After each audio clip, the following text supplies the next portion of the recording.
Matadero FM, la fuerza del norte.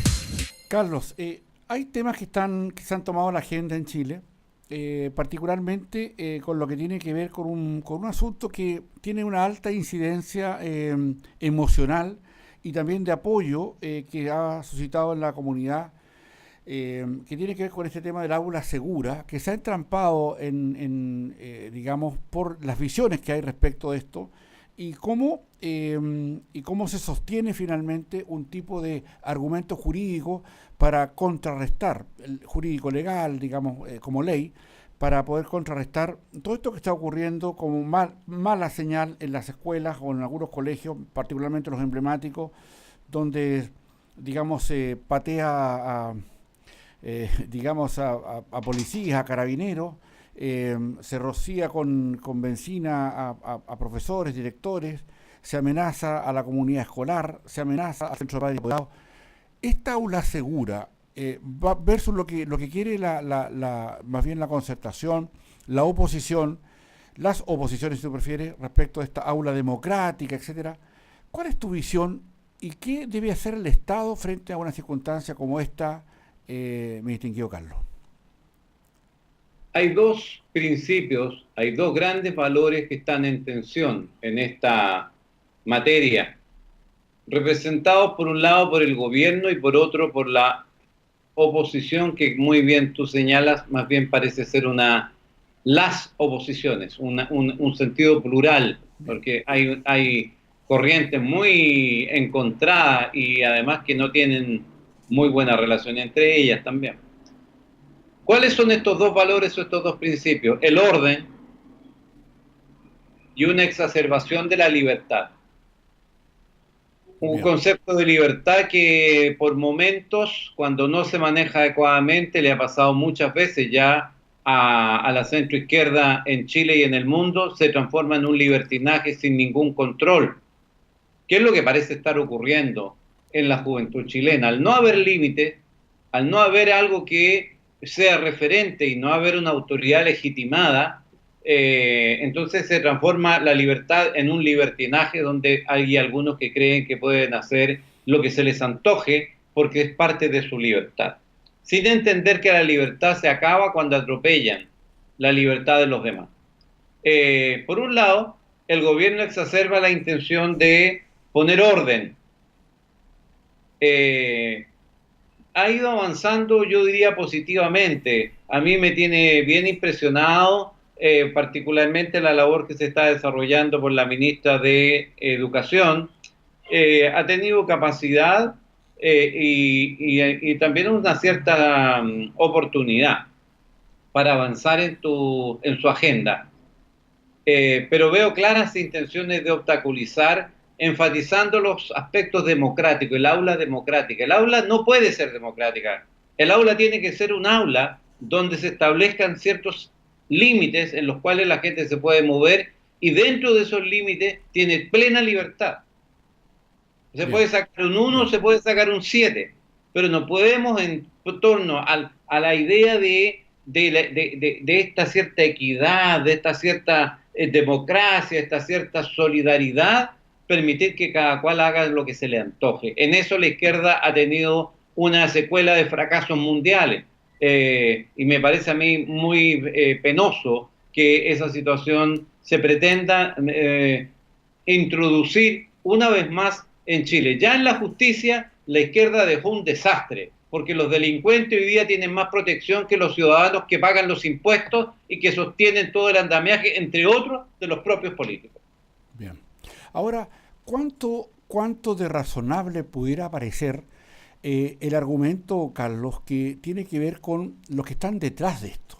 Porque uno es el alumno, este tipo que se pone un overol blanco, te fijas que está encauzado, orientado, con bombas Molotov, pero también hay una logística, si se quiere, un adoctrinamiento político detrás de este cuento. ¿Por qué? Más bien, en general, el periodismo local, nacional, ha estado más bien enfocado en las causas más bien de la patada o del escupitajo o del insulto al carabinero, pero no he visto, Carlos, a menos que me corrijas, una actitud más valerosa en el sentido de buscar dónde están las consecuencias, dónde están los que articulan esto, dónde están los que financian esto, dónde están los que apoyan políticamente estas circunstancias. Entonces, ¿cuánto de eso también es grave para efectos de mantener una democracia que se requiere saludable dentro de ciertos marcos de disciplina, por supuesto, como señalabas tú? ¿Qué hay de esto? ¿Quiénes están detrás de toda esta cosa? Y finalmente, ¿cuáles son los objetivos que están buscando, a tu juicio? Bueno, claramente lo que hay detrás de todo esto son motivaciones en el ámbito político, intereses políticos que están en torno a esta materia. Pero hay elementos que coayudan, que se suman, que potencian una sinergia negativa. Porque tú acabas de tocar el tema de la prensa. ¿Cómo ve la prensa esto?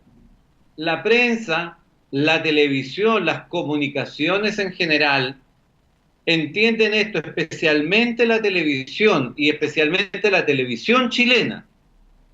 Ve esto como un espectáculo, ve esto como una farándula.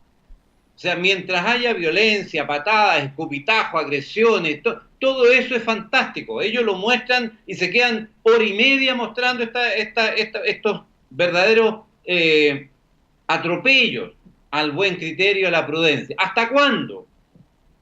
¿Hasta cuándo agreden a un periodista? ¿Hasta cuándo le rompen la cámara o le arrebatan la cámara? ¿Hasta cuándo ellos son los agredidos? Ahí gritan y claman al cielo por justicia, por equidad, por respeto. Bien. Y esa situación a mí me parece del todo indeseable. Del todo indeseable. Porque en realidad la prensa, en este caso de la televisión, debiera tener la misma vara para medir cuando agreden a una ciudadana o un ciudadano o cuando agreden a un uniformado. No. Solo aclaman al cielo y piden justicia cuando los agredidos son ellos, miserables. Ahí hay una conducta miserable. Y por otro lado, ya es conocido que hay personas que están lanzando bombas molotov con los padres mirándolos,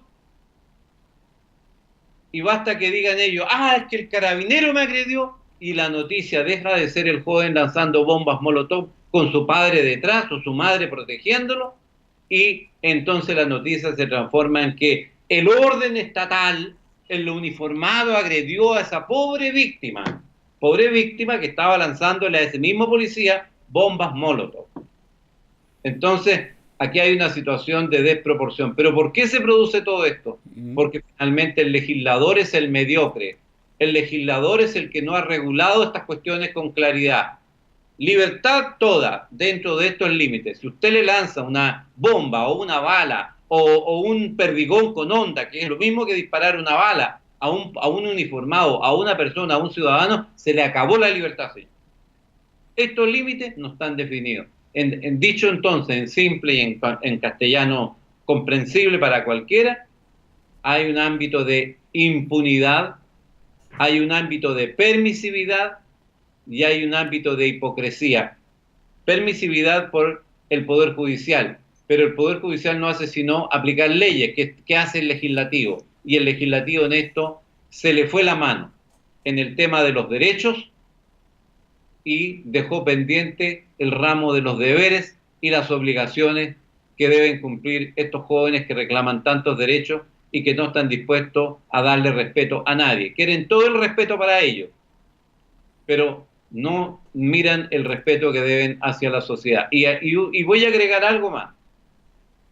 Por la mediocridad que nos rodea hoy en general en la sociedad chilena, las prioridades están cambiadas.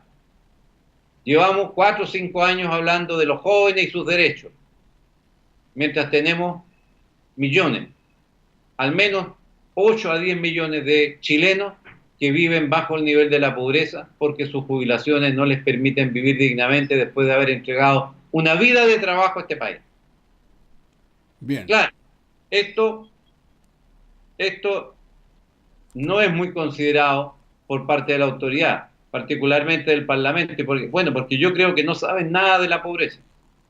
Una persona que recibe 10 o 12 millones de pesos de sueldo, yo creo que nunca se ha subido a un metro, yo creo que nunca se ha subido a un bus, yo creo que no tiene idea de lo que es tratar de comprar remedios, con 120.000, 140.000 o 200.000 pesos de jubilación o de pensión. Carlos, y las personas que están detrás de estos problemas, detrás de la situación de esta, se dice entre comillas, de esta criminalización del tema, más bien, ¿no te parece que hay un tipo de respaldo político a estas actividades, que estas personas, que el Congreso no avanza y no se decide a tener más mano dura porque hay una manera de proteger este tipo de violencia? ¿Tú estás de acuerdo con eso o eso está fuera de la óptica de este análisis? En concreto, ¿hay alguien, o en el Congreso más que alguien, en el Congreso, hay, digamos, parlamentarios que están por defender este tipo de violencia? ¿Lo ves tú así, como para legitimarla? Yo creo que hay dos grandes corrientes. La primera es la que no está ni ahí.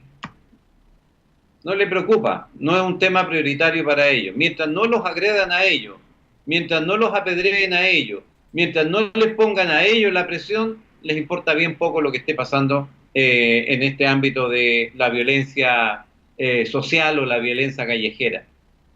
Y hay un segundo grupo que está detrás de esto, que está promoviendo esto, que ya no tiene el eslogan de el proletariado y los trabajadores, y como los trabajadores no lo pescan ni en bajada, no les dan bola, entonces ahora inventan minorías sexuales, inventan el tema, están inventando temas de segmentos. Eso es una política de segmentos, que vale la pena decirlo, Sí. para ser provocador para una reflexión posterior.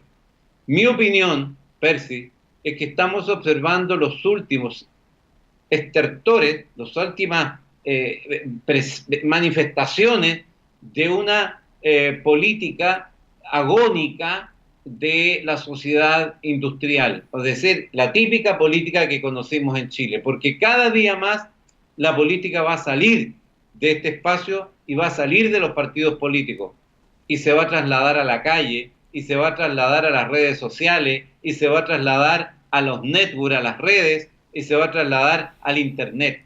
Y los grandes partidos políticos van a ser grandes grupos sociales que van a actuar a través de las redes sociales en torno a materias comunes que les convocan y que les aglutinan. Estamos en presencia de todo eso hoy día convergiendo. Y el problema es que yo no veo en la autoridad, y mucho menos en el gobierno, una voluntad para entender estos procesos. Y estamos replicando estilos de gestión que son propios de la sociedad industrial, que son ya caducos, pero no estamos respondiendo a lo que corresponde a la sociedad digital. Déjame agregarte un tema más. Por favor. Que además a tu gremio le interesa sobremanera. En materia de infraestructura digital para radio, para televisión, para redes sociales, para servicios, todos los servicios que hoy día están convergiendo a la plataforma digital, pregunta para el próximo programa, ¿hay en Chile una política de infraestructura digital realmente? ¿Se está discutiendo lo que es la 5G, qué es lo que viene por delante? ¿Estamos analizando cómo vamos a usar el espectro radioeléctrico? No. La Subtel está en general actuando en forma, mira lo que voy a decir, yo soy de la idea de centro-derecha, que nadie se equivoque. Sin duda. Pero soy súper claro, súper directo. Está actuando con incompetencia, con negligencia. Se ha ido la cúpula prácticamente íntegra. ¿Por qué se está yendo esa gente? ¿Por qué está prácticamente descabezado? ¿Acaso no saben, señores del gobierno, que están hipotecando el futuro de este país, particularmente de los jóvenes? ¿Qué vamos a hacer con la 5G? La 5G está parada, ¿por qué? Porque como el gobierno no está haciendo política pública, resulta que esto se está judicializando, Percy, por Dios. Sí, sí. Lo que no se resuelve por la política pública se lleva a los tribunales. En los tribunales se demora 1 año y medio, y ¿quiénes resuelven, por Dios? Jueces que no saben de estas materias y que solo aplican la ley en justicia. Y la ley puede definir cómo hacer que la cobertura de la 5G llegue a todos los rincones de Chile. ¿Tú crees que pueden tener ellos una definición de esa naturaleza? O sea, absurdo, ¿no? Totalmente. Qué interesante el punto, y sin duda hay que profundizarlo más, Carlos, y obviamente va a quedar como pendiente para darle un tema muy interesante, el tema técnico que has tocado con esto de la 5G y lo que equivale sobre todo al mundo de las comunicaciones. Matero FM, la fuerza del norte.